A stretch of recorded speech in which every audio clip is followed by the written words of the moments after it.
Today I, Manas Patel of class 10, standing in front of you to speak on a very important topic of e-waste and its management. E-waste or electronic waste, one of the rising problem of not just our country India but also the modern world.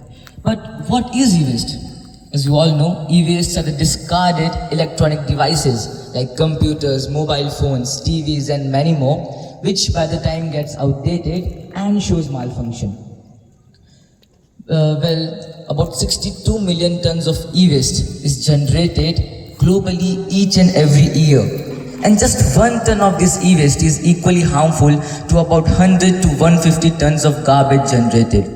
With technology advancing so rapidly, we replace our gadgets more often, and which is leading to the more and more accumulation of these e-wastes.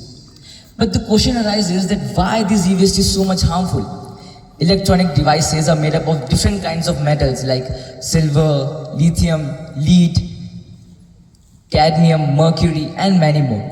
And when these electronic devices are thrown carelessly into the landfills, they release chemicals and leaks chemicals into the soil, water and air, posing serious health and environmental risks. And thus protecting our environment and managing e-waste is very much essential.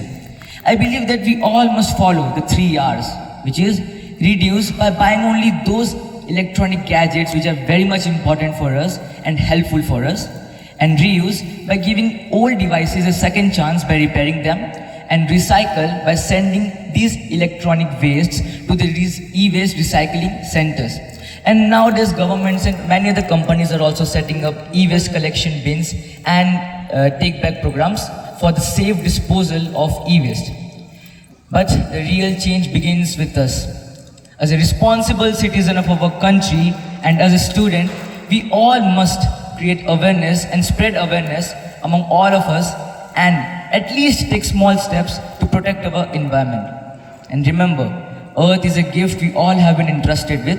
Let's handle it with care and gratitude. There is no planet B. Thank you and have a nice day.